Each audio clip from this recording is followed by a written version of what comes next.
It's a novel to inspire young people, mainly teenagers, to find their passion in life and to live with passion. Live with purpose, because I think a lot of them have a lot of self-doubt, and I have a personal belief. I've been dealing with teenagers for 25 years, educating them. I have been a educator of unemployed youth for 2 years with Mission Australia. I've been a volunteer youth worker for 13 years, and a part of that 25 years I've been a careers advisor. And there is not one teenager that comes into my office that I don't believe had an ability or a talent or a gifting. All I had to do was persuade them that.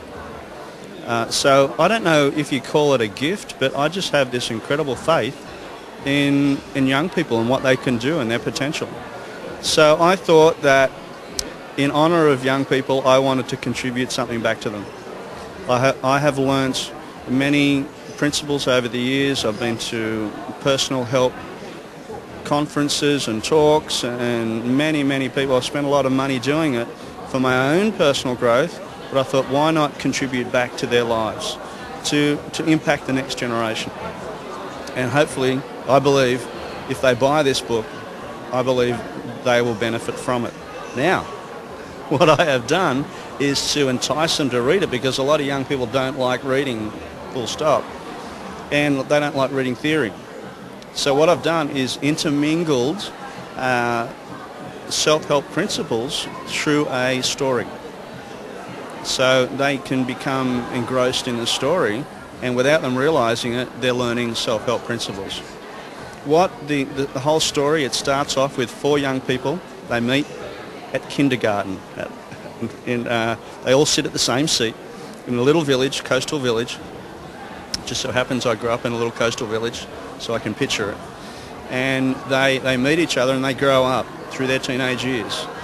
And what I do is 30 years, they come back and have a reunion.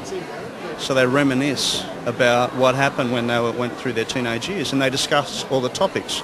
For example, careers, relationships, their backgrounds, their dreams, their interests, and we look at it from the point of their personal, individual backgrounds. Because when you look at the individual, you've got to look at their background, why they make certain decisions, why they make certain choices in life. So I describe in detail their background, their family life, their inner beliefs. And what happens with these inner beliefs is, given a certain opportunity, they all approach it differently. If they've had a negative background, a background of criticism, they might balk at an opportunity. Someone who's been fed positives, you can do anything, son, daughter, they go for it. And I'm going to be using this book, I'll be giving it to them as a gift.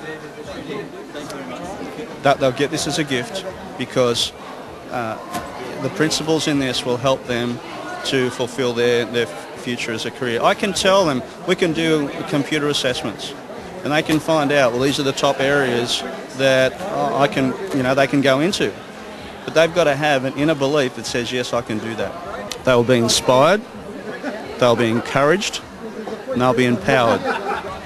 This present time, young people are presented so many different options. It is a fast world. You just look at the technology, they are all over the place. And I just think that now, and if they're given too many options, sometimes you choose nothing. They look at other people, their peers, people on the media, they're exalted doing what they're doing, they feel inferior. They feel as though they can't make it, they can't be that person, that they can't wear that fashion or whatever. And even though on the outside there's a lot of bravado, there's a certain degree of belief in themselves, but deep down they doubt. This book will give them hope.